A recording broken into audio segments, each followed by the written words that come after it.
Welcome back. Now, as pressure mounts for justice for 7-year-old Twetwe, gender-based violence cases continue to become even worse than what it has been over the last decade. In another blow, just last week, in the fight against GBV, the High Court in Gqeberha in the Eastern Cape acquitted televangelist Timothy Omotoso, Lusanda Sulani and Zukiswa Sito after finding them not guilty on all charges. They, of course, face 32 charges, including rape, human trafficking, and racketeering. Joining us now to discuss this in the fight against GBV, I'd like to welcome GBV Monitor South Africa's Executive Director, Omogolo Taunyane. Omogolo, good day. Thank you so much for joining us here on News in Focus on Hilaal TV.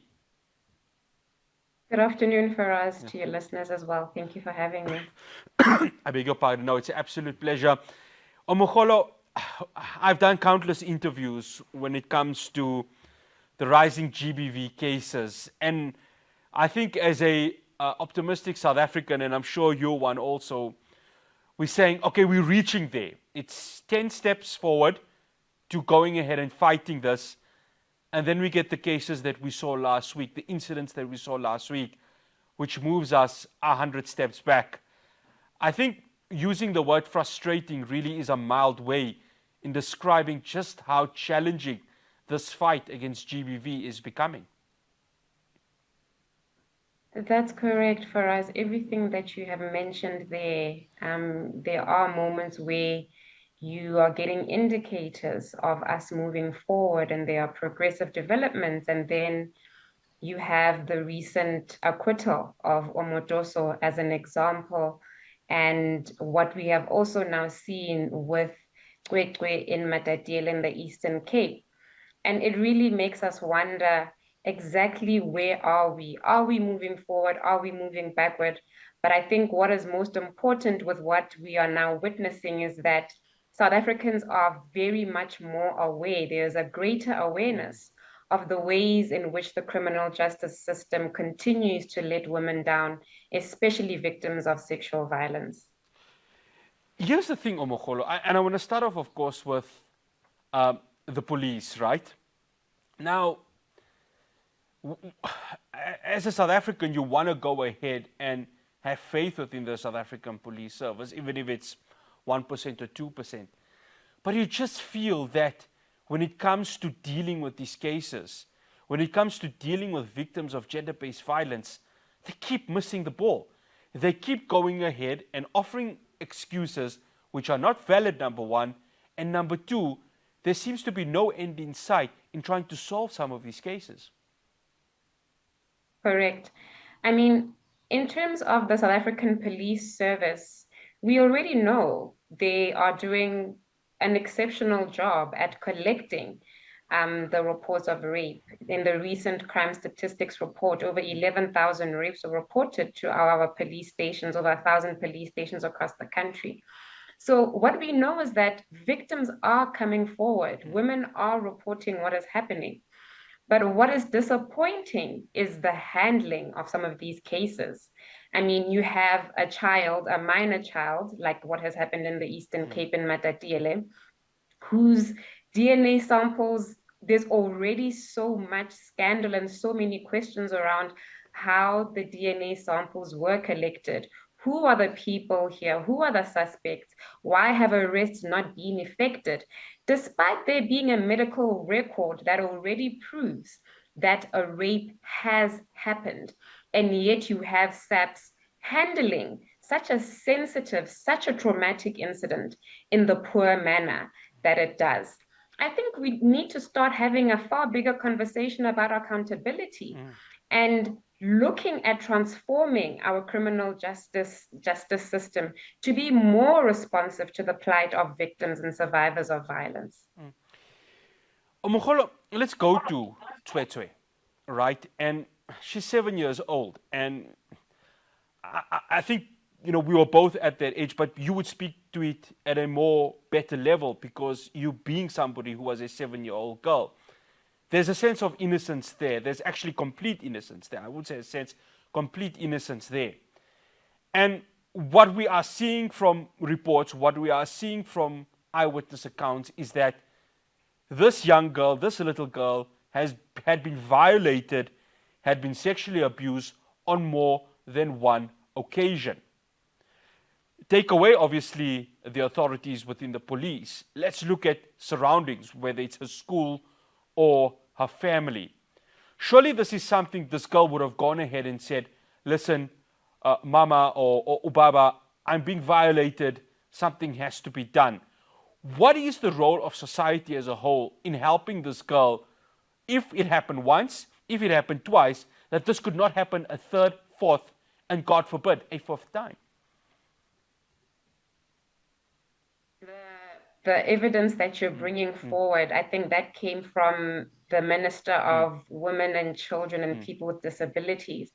I think even the fact that, her medical records are now being, published and distributed and discussed on such public platforms also speak to the ways in which we should be protecting the rights of children.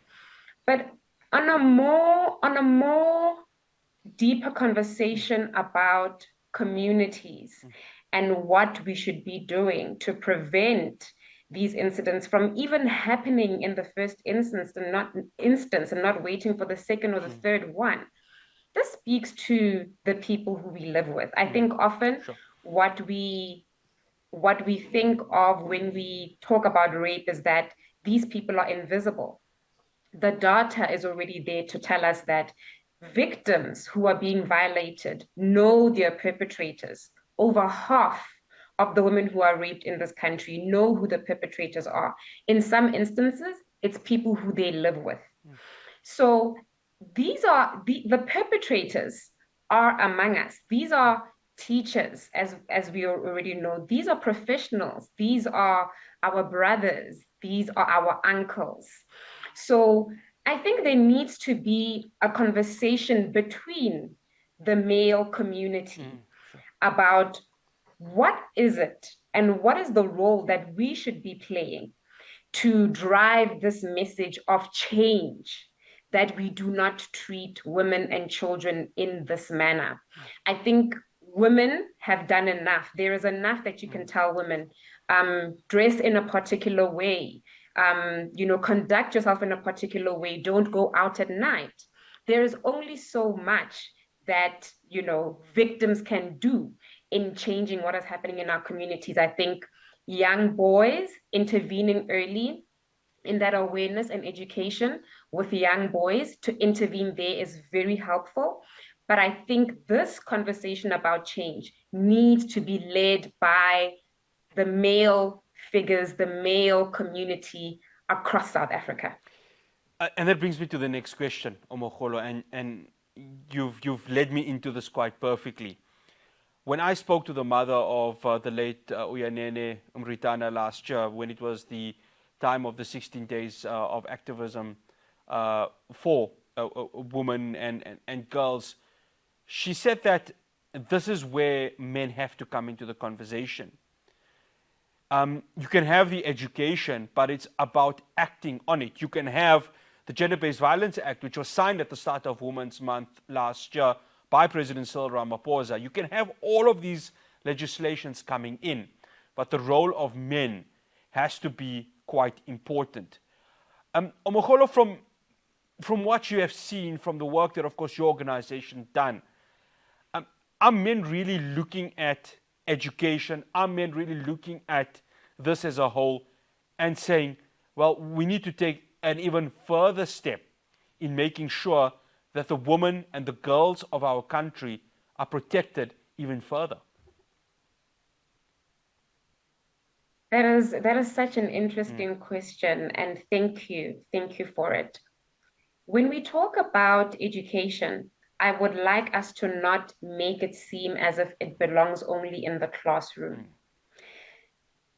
The kind of education that we are talking about is in our private settings. The biggest influencers of our beliefs, our value system, are the families that we come from. So when we are talking about education, a conversation needs to start in our most intimate, our most comfortable, our most private spaces, which is in our homes, which is in our friendship settings, our friendship networks, it doesn't necessarily always have to belong in a classroom. So there needs to be that recognition that these conversations need to be happening in these spaces in order for men to enter and to coexist with, other women, other children in a peaceful and harmonious manner. That's what I would say in terms of the kind of education that we need for the change that we are looking for. And I think we also have creative ways of reaching men and talking to men and communicating with them. Hospitals have a role to play. There's pamphlets that we should be, distributing from, the relevant departments on what is acceptable, what is unacceptable behavior. And if you feel that you have a problem, or if you think you may have a problem, this is where you can seek help to be rehabilitated as someone who may be a violator or a perpetrator. Omogolo, thank you so much for joining us here on News in Focus on Hilaal TV. Much appreciated. Thank you for having me. That's Omogolo Taunyane. She is the Executive Director of GBV Monitor South Africa. After the break, you saw a meeting between Donald Trump and Benjamin Netanyahu. They're once again talking about the potential seizing of Gaza as a holiday destination. The question is, what is the level of extent of this obsession by Donald Trump for it to happen? I'll be speaking to Zenat Adam, who is the Deputy Executive Director, I beg your pardon, at the Afro Middle East Center. Do stay tuned.